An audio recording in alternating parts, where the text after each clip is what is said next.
want to share with you a diagram that kind of illustrates this transition to fee-for-service to value-based reimbursement. So what you see here, can you hear me? There's the light.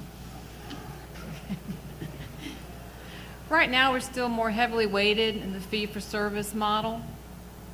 This transition period, the reason why it's dotted here is no one really knows how long that's going to take.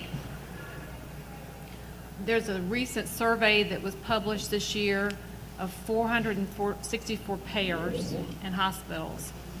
And of that group, 90% of the payers and 81% of the hospitals said they were already doing some combination plan of fee-for-service with value-based reimbursement. This same group also thought that within about a 5-year period, we would be about 2/3 value-based reimbursements in our models. That's what they thought. The reason why I show this diagram in my session, since we're talking about risk, is at some point in this continuum, you're not going to want to be here, and the uptake to get the steps necessary to get to the next model, you're going to be too far behind on. So at what point in this transition is the downward curve going to start hurting you and you're not ready for the other models? So what does this different models look like? Where is my cash coming, and what does that look like to me financially between the two different models? I got this chart out of a textbook. As you can probably tell by the shading here, it really hasn't changed in quite some time. My first model here, the fee-for-service model, you can see that the profit is all on the right side. And so this is my break-even point. And we're going to talk about break-even as I kind of go along here. It's an accounting term, I know, but it's at that point where you've covered your fixed cost, and you still have variable cost, but your revenue is ahead of your variable cost at that point. And so that's where your profit is. And this is all your disposable cash. So how you get more profit is in a fee-for-service model is this line expands, right? That's how this piece of profit gets better, as this revenue line goes. And that's all we know. The fee-for-service is all built around quantity and intensifying the services, and that's how that model works. Under a capitation model, the revenue line is fixed. Maybe some of the risk sharing, you may have a chance to get into a risk pool and get a little bit more, but what your focus now becomes is the cost line, because your profit is going to increase as this cost line decreases this section of your profit. That's how that is going to be driven. So the focus is now more on quality, reducing costs to get the profit line. Also, since your revenue is constant, there's more cash up front before you've covered your fixed cost. So once again, understanding where that break-even point is going to be important, so that you don't spend this money before you get to your break-even period.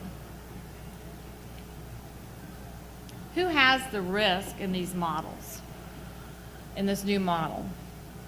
Well, the thought is, under fee-for-service, it was shared by a couple of people, the purchasers and the payers.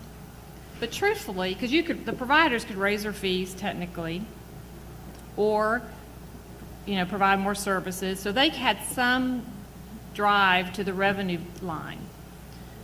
The payers could lose money one year, but raise premiums the next. So the ultimate person at risk was the individual, the purchasers of the insurance. They were bearing the majority of the health care rise in this country. So what you have under the value-based reimbursement model, driven by the Affordable Care Act, is a three-way risk sharing. Now, the providers and the payors are either incentivized to cut costs and increase quality, or in some cases penalized, and the individuals are mandated to have insurance. So everybody's in the game, theoretically.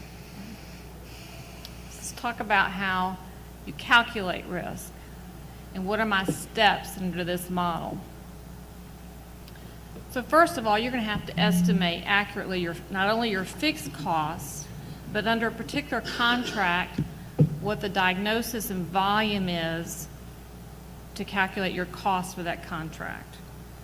This is information that's typically only been done by the payors, and now you're going to have to be able to estimate those costs to figure out your break even and your true cost in that contract. Because let me make sure you understand when I'm talking about risk.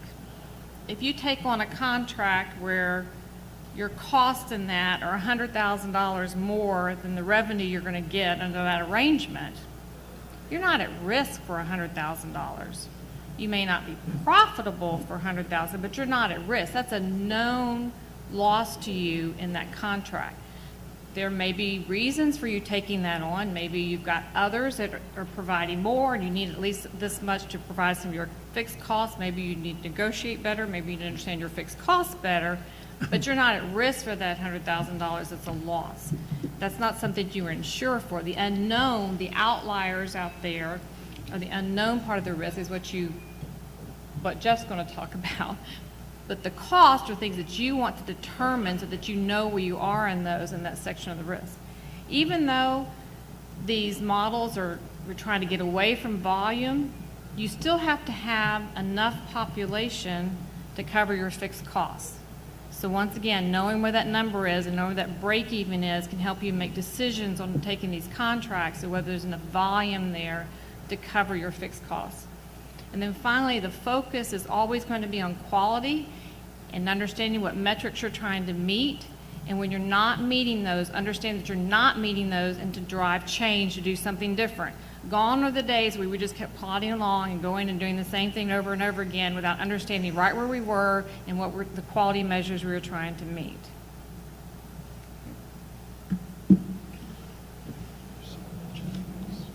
Jeff? No, it's Jeff.